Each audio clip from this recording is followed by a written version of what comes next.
Hey everyone, welcome into March in our 1990's challenge series here.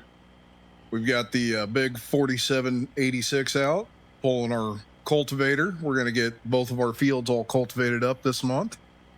And I'm also going to go ahead and put our anhydrous down on this field, get this all prepped and ready for planting next month. So I'm very happy to finally be here and get the 4786 out. This is by far my favorite tractor in the entire game. I absolutely love this beast. So we're going to, find uses and reasons to use it. And yeah, I'm very, very happy with this. So we're going to go ahead and get both of these fields cultivated. This is going to take the majority of the day. And like I said, we'll also put the anhydrous on. So we'll have to get the 1586 out again at some point and run down to the co-op and pick up the toolbar and anhydrous tanks so we can get that put down. So we've got a very busy month ahead of us. Now there is rain scheduled very late in the day. So hopefully we can get everything done before that rain hits. But if not, we can finish up a little bit of tillage if we need to next month. And hopefully the rain holds off well in April, because that's the month we want to get our corn and soybeans planted.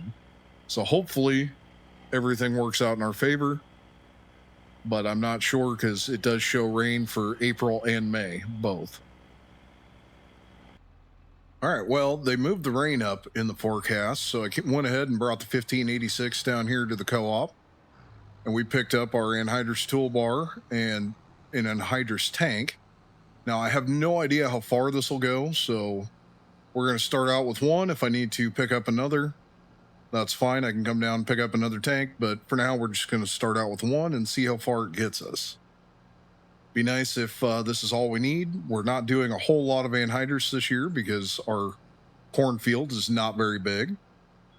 But next year will be, due to crop rotation, our big field will be corn again, and we'll go through quite a bit more anhydrous next year.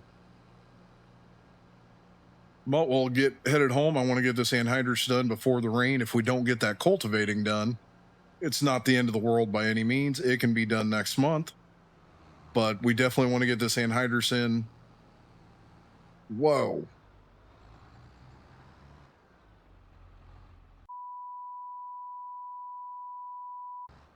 All right. Evidently, I need to be careful when I'm turning corners. These tanks are very tippy.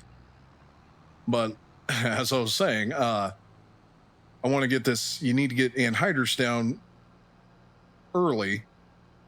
I do believe it's a minimum of 7 days. Otherwise, you will burn your corn. So I want to make sure I get the anhydrous put down here in the month of March. That way we don't have to worry about it. And I'll know that we're not going to burn the corn when we plant here next month. All right. We made it up here to the field. Go ahead and get that. We'll go ahead and get our tank opened up here. Get up here, turn that top valve. That supplies anhydrous through the line into the cooler. I don't know why there's a dual cooler system on here.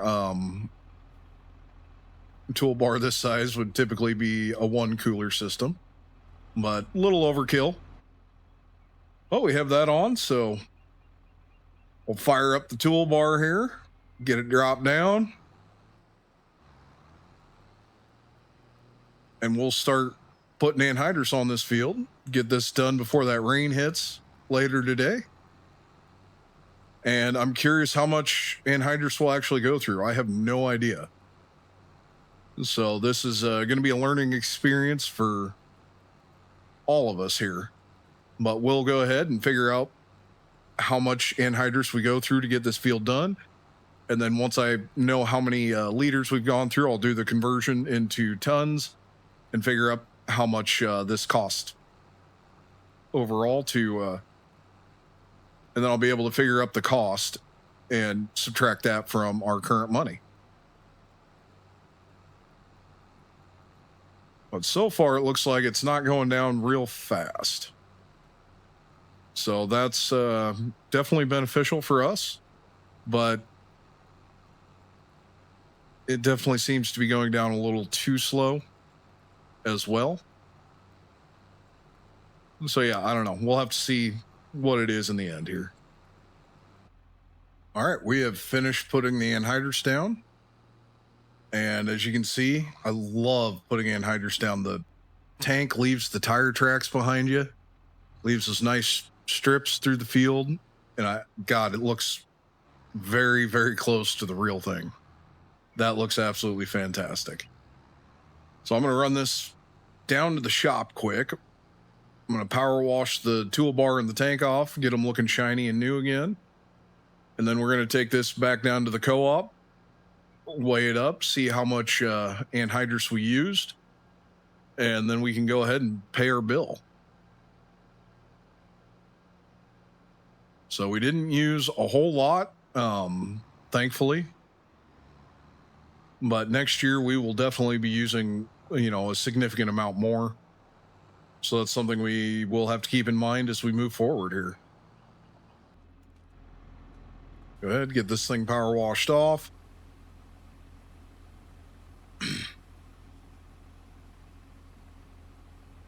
Definitely not something that has to be done, but the co-op will most certainly appreciate that somebody is taking good care of their equipment, and hopefully maybe it'll get us a few, discounts and deals on other equipment rental as we move forward and build our relationship with the co-op and the agronomist here. All right, that all looks good. So we're going to go ahead and get turned around out of here and then make the long, slow journey back down to the co-op. All right, we got the toolbar and anhydrous tank dropped off. Paid our bill. It was $614. So we're done with fertilizer for the year. No, I take that back. We still need to fertilize our alfalfa field. So we're not done with fertilizer for the year. But we'll head back and get our cultivator going again and get that big field cultivated. So we are ready to plant next month. All right, well, we're back here at the home place. We're going to go ahead and get this field all cultivated up. And before the end of the day, we do need to get our feed wagon out and get our cattle fed. So we'll get that taken care of, and that'll pretty much be it for the month of March. All right, we got this field completely cultivated. You can see the tractor and cultivator are absolutely filthy. What a disaster. So we'll run these back, get them cleaned up, and then we need to go ahead and get the feed wagon out, mix up a load of feed so we can go up and feed our cattle.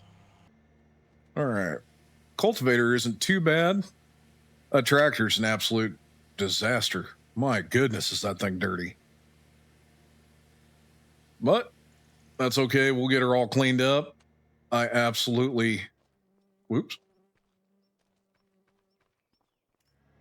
Let's try that again. We'll get her all cleaned up. I absolutely love this tractor. I know I've said it before, but I'll say it again. Hands down, my favorite tractor in the entire game.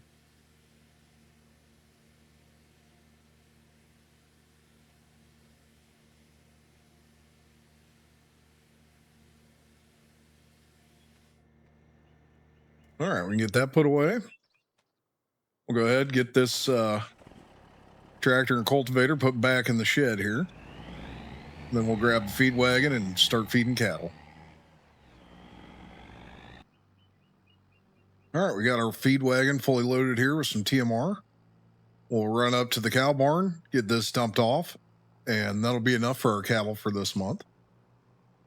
Now, only having the 11 head, they obviously don't go through a whole lot of feed, but that's okay because we're starting to run low on silage very quickly. I don't think Grandpa left us quite enough. So that could be a problem. So not the biggest problem in the world because we do have plenty of hay. So if we need to, we can just feed our cattle the hay. But man, I'd really, really like it if we could feed them the full TMR, get them on the best feed, possible, as opposed to just, hey, they'll produce, but they won't produce as well as what I really need them to. So not sure what we're going to do. Don't know if there's a neighbor maybe, we could buy some silage from if we have to, but I really don't want to do that. That's obviously, going to be an expense that I don't necessarily know that I can afford right now. All right, and that takes care of feeding our cattle for this month. So I will see you guys in April. I'm going to go ahead and get the tractor hooked up to the planter, get some maintenance done on it, make sure it's 100% ready to go. And I'll see you guys in April when it's time to get some planting done. All right, welcome into April, everyone. As you can see, I've got seed loaded up on the gooseneck, went down and picked it up first thing this morning. And we've got our planter hooked up, ready to get loaded. And the total seed cost was $16,000. So in 4 months, we've managed to burn through almost $100,000 already. Yeah, that's not good. So we're going to go ahead and get this planter loaded up, and we're going to jump up into our cornfield, get our corn planted right away. And then we'll go ahead and drop down and get our beans planted. So hopefully the rain holds off here. You can see up there in the corner, we definitely have some rain coming. So I'm not sure, when exactly that'll be here, but it shouldn't be long before it is here. So we'll get this planter folded up here. That way we can get out of the yard here and then get to planting. And I'm hoping we can plant really, really fast.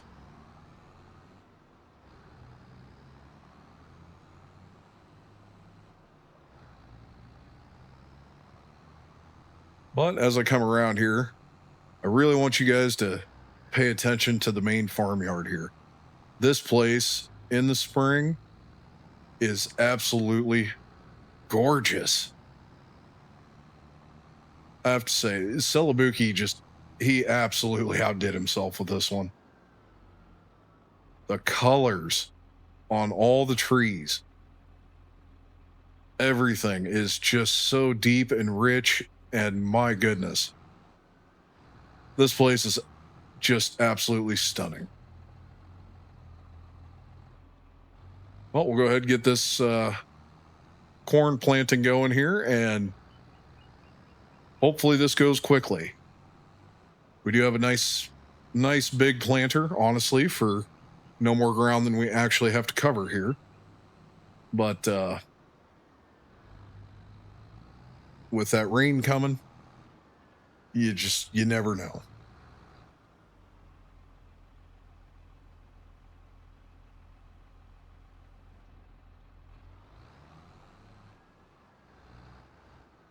All right, so we'll get this fired up. We're going to drop down, and we'll get to planting.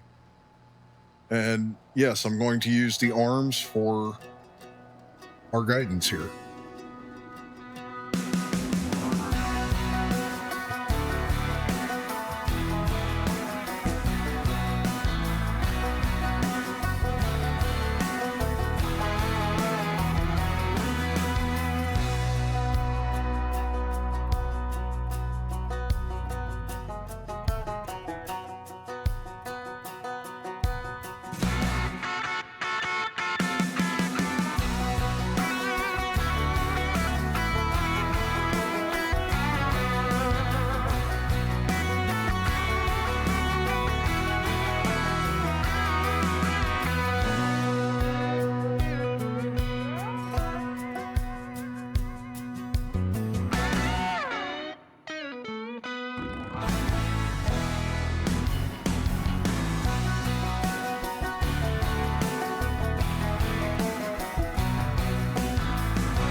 and this field is done.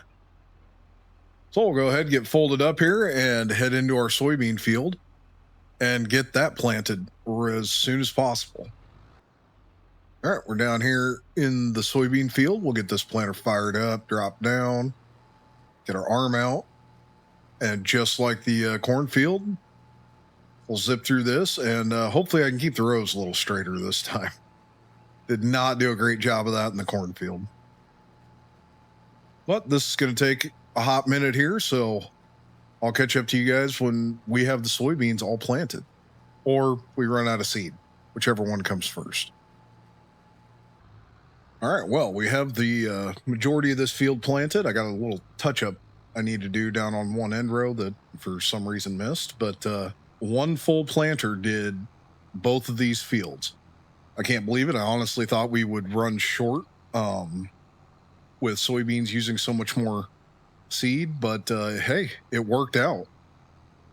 I'm very, very happy with that. That means next year we'll use even less seed, as this will be the cornfield and the small field will be the beans. Now, for some reason,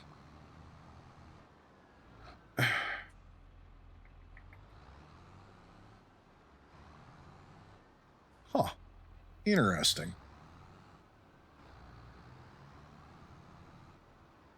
There's spots down here that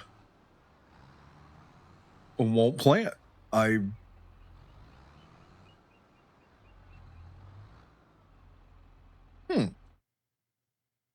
Yeah, I just got these 3 little spots on here.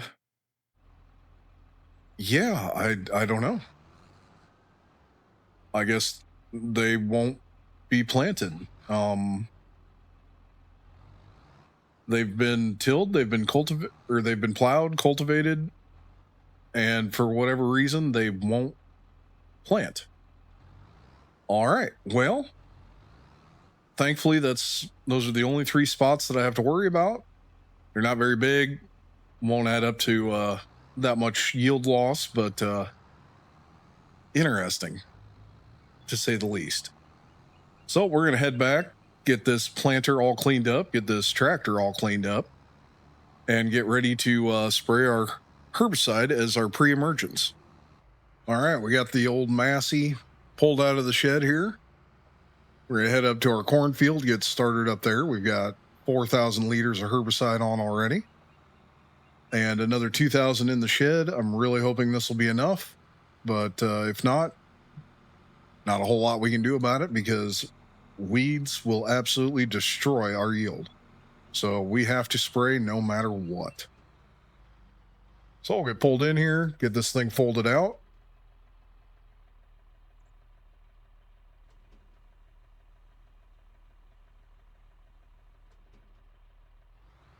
And we can get to spraying here.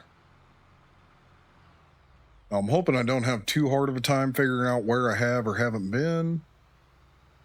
Oh, this is going to be a nightmare. Oh, the ground is not changing color like I expected. So, yeah, this could be fun. But we'll go ahead and get both of these fields sprayed off. Make sure that we don't have any weeds coming up. And that'll be it for our spring field work and planting. Super excited about this. I can't wait to see what kind of yield we get here. And I hope if I get over all the way, there we go. And yeah, we definitely need a big time yield here because man, we've spent $100,000 already this spring. So yeah, we need a huge crop out of both of these. All right, well, that is going to be it for the month of April. So I'll see you guys in May when we're ready to cut our alfalfa and get our first round of hay going. And just for one more look, this place is absolutely beautiful. The setup with the cherry trees, the color of the house, everything is absolutely perfect. So the only thing I added in here is the garden. That does not come standard with this map, but it fits so well. Otherwise, everything inside this fenced area is 100% done by Celebuki. Oh, and I guess I added the farmer's kiosk. But yeah, otherwise, this is his design, and it is absolutely amazing. Now, the rest of the yard I did myself. I think it turned out pretty good. I'm pretty happy with it. And we'll see how much it changes throughout this series. But until then, I'll see you guys in May when we're ready to start cutting some hay. Okay, well, it is May, and we have our 1066 hooked up to our mower here. So we're going to go ahead, head over to our alfalfa field, get that thing cut.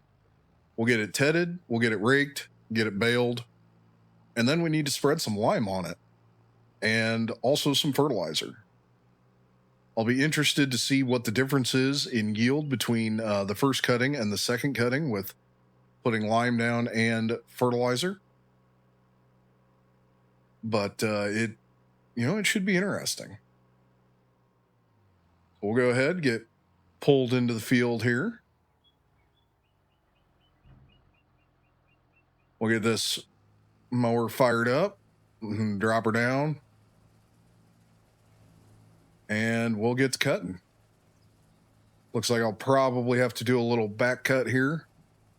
Well, maybe just where I started, but otherwise we should just be able to go round and round in a circle until we reach the middle.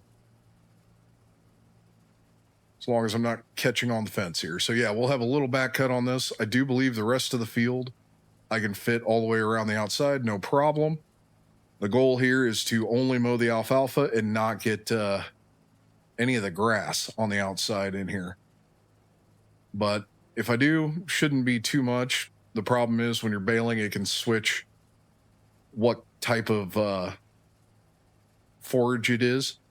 You can see right now, for some reason, even though I'm barely clipping any grass, for some reason it's qualifying it only as grass, which gets super annoying. So we'll be real careful here on the outside, make sure we don't end up with a random grass bale. But this is going to take a hot minute here. So we'll get this alfalfa all knocked down, and then we can get the tedder out. All right, we got all of the alfalfa knocked down, a little bit of grass mixed in here on the end row, but should be fine. So we're going to go ahead and get this all tedded and turned into hay. And we will keep some of this hay for, our cattle. However, we're definitely going to sell some of this. We're going to end up making way too much this year for what we'll actually need. So, yeah, we're just going to go ahead and sell it and make a little bit of profit off of it.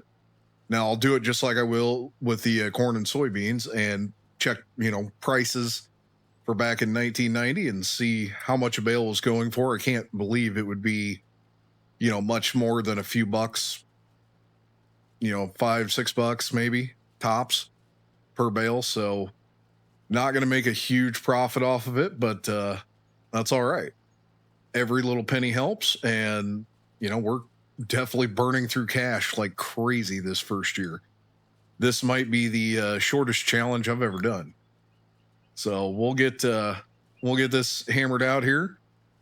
Tedding and raking won't take very long, thankfully. So we'll have this whipped out in a jiffy. All right, we're all set up. Everything's good to go with the baler. So we're going to get pulled in here. With this baby fired up, drop it down. And we'll see how many bales we end up pulling off this field.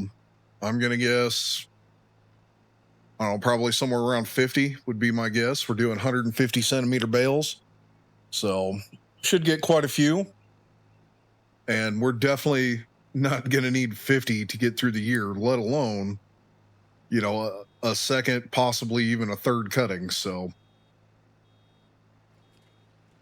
we're definitely going to have a lot of bales to sell here at the end of the year. But unfortunately, bale prices, I'm assuming, are going to be pretty atrocious. So we'll see what we end up getting here. All right, coming up on the end here, it looks like we're going to have just enough to finish off our 30-second bale. So that came out almost perfect. Going to have a few extra liters left over here. Yeah, whopping 97 in the baler, so that's perfect. Now, before our next hay cutting, we will need to pick up some more bale wrap. So that's an expense we got to keep in mind here. But 32 bales, I'm very happy with that. It's quite a bit less than the 50 that I thought I would get, but still leaves us with plenty to sell next spring. So I'm going to pull this over to the shop. We're going to get this all cleaned off, maintenance stuff put away, and then we can grab the loader tractor and the bale trailer and go get all those bales picked up. It's going to take a few trips. I think we can do 10 or 12 bales per trailer, so it's going to take us a little bit, but no big deal. We've got all the time in the world. All right, we got the 856 hooked up to our bale trailer here. We'll run over, start loading this thing up, and this trailer does not have auto load, so we will be manually loading all of our bales. Trying to go a little slower in this series, a little more, old school, a little more realistic, so we're doing it this way. It's quite the setup. I can't believe I found this rear bale spear that has the ball on it. I have picked up bales using this exact setup. It's amazing and very, very cool. I'm very happy it's in the game, and we're going to be using this for quite some time. So I absolutely love that this is here. So we'll get this pulled in, drop it down. We can unhook the trailer.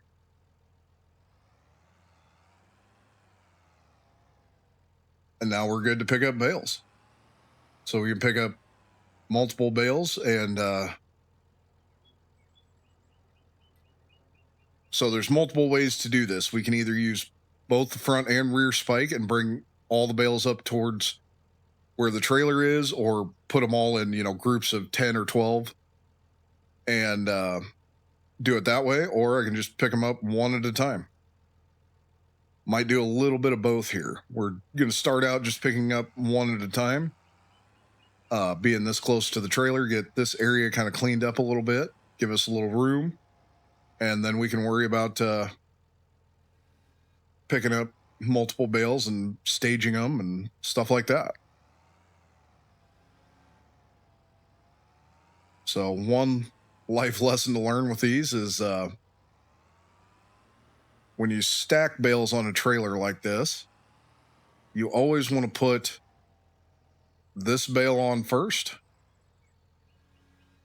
Now, you don't have this issue in Farming Simulator 25, so it doesn't really matter, but in real life, you want to get that bale put on first. Otherwise, they'll bunch up and you'll rip the netting on it when you go to put it on if you put the front one on first. There's no room to swing side to side. So if you put that one on first, and then we'll get this one picked up.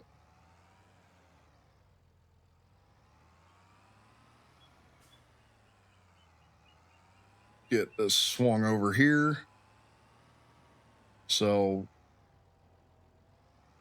this gives you the chance to swing in from the right and press up against the other bale, and you don't have to worry about ripping the netting and ripping the bale apart when you're trying to load and unload. Now, this game, nothing's quite exact and, real, so it's not something we have to worry about, but, it is a good habit to have, and, maybe a little useful nugget in there.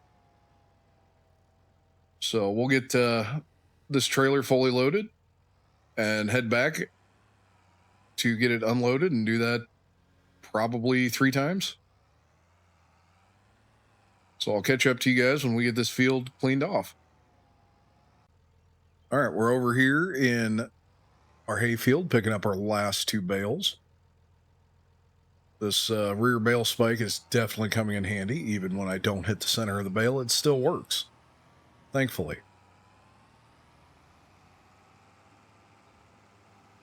So we'll get these drug back to the home place here, and then we need to run down to the co-op and pick up that fertilizer cart so we can spread fertilizer and lime in this field.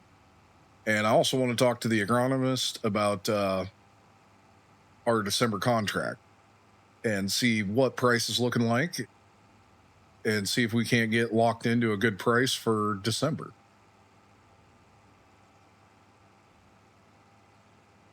And I guess I should explain. It's very common, at least here in my neck of the woods, for all the farmers to have their December contracts and July contracts.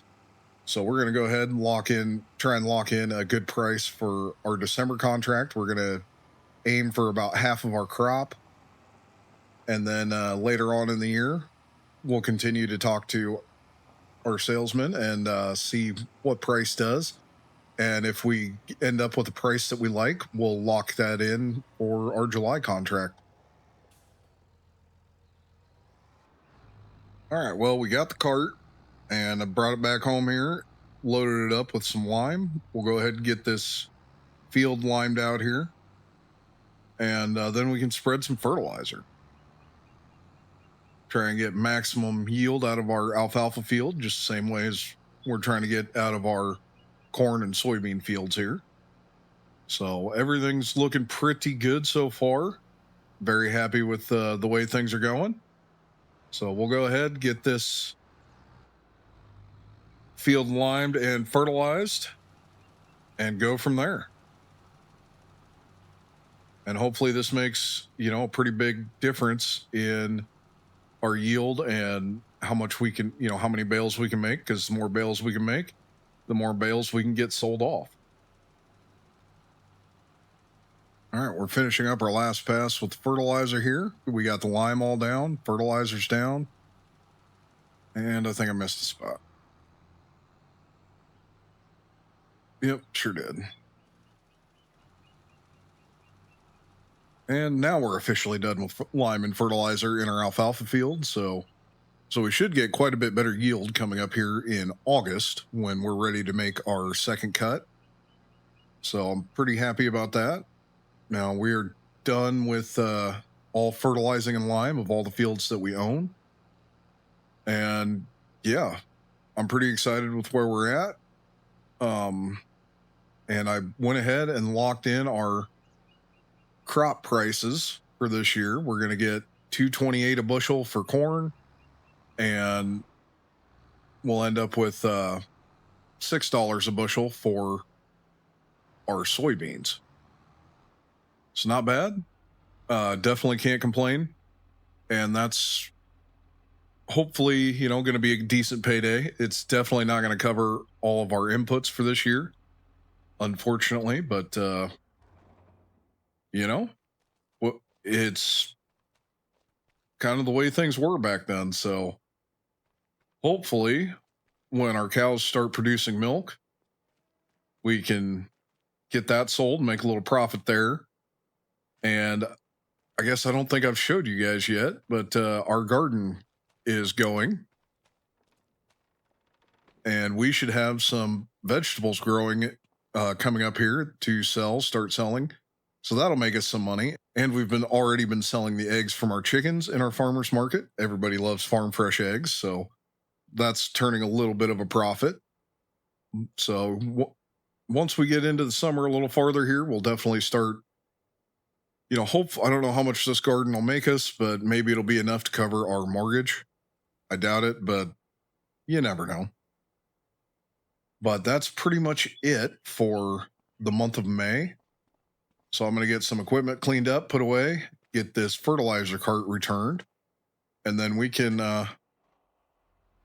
enjoy the rest of the day here. It is a beautiful May day, high of 61, so can't complain about that. All right, welcome into July, everyone. We have our first baby calf born. Very excited about that. So we're going to run up, get these cattle fed here, and we'll take a look, see if we can find that little baby cow out there. Or that little baby calf, I should say. But we also have an issue. It's July, and I'm out of silage. As you can see, the feed wagon is not completely full. The cows are not out of food, but boy, it's not looking good. So while that unloads, we'll jump the fence here Let's see. Oh, there it is. Hard to see in this tall grass, but we do have a brand new baby. It's a female, so I'm very, very happy about that. And it was born on July 1st. So that's awesome. Cute little baby calf. And we have quite a few more expected over the next couple of months. So that's where our major issue comes in. Of all the time, now is the most important time to be feeding these cows the TMR. Make sure that they're absolutely producing the most amount of milk possible so that A, their calves are happy and healthy and we don't have any issues, and B, so we can have excess milk to sell. Now, I'm not quite sure what I'm going to do. I might have to purchase some silage from a neighbor and see, just to get us by for the next couple of months. We'll be able to chop in August, and that means we'll have silage in September. So we need to get through 2 months. But that's an issue. That's what 12,000 liters of silage, give or take. So yeah, that's not going to be cheap. But we'll see where we go from there. I'll try and figure that out. Next month we will be cutting our alfalfa. I don't know if maybe I want to try and, I don't know. I don't really have the equipment to chop the alfalfa. And I get that you can just collect it and do it that way, but that's not correct. It needs to be chopped if we're going to turn that into silage. So I don't want to do that. Now, on the bright side, our garden is definitely keeping us afloat. You can see we're down to $88,000. Well, that's after 2 months of mortgage. We should be down below 80,000. So our garden is basically covering our mortgage. So that's working out great. That's going to keep us afloat throughout the summer. Unfortunately, we won't continue to have that income in the winter, but it is helping. Selling eggs is helping. And we'll see after harvest here. I know I wanted to get goats right away, and I've put it off. And honestly, I'm kind of glad I did due to the cost of our inputs. But we'll see how harvest goes, see what our harvest income is, and then maybe we can go ahead and get some goats, and they'll produce, goat milk, and we'll have that available as another product to sell off of this farm. Right now, our row crop is not going to be a huge moneymaker. We're just trying to break even on it and have everything else be that little extra boost to our income. But I think we're going to go ahead and call this an episode. So I will see you guys in August when we're ready to mow our alfalfa and also chop our corn. So if you like what you're seeing, please make sure you like, subscribe, and hit that notification bell so you never miss an episode.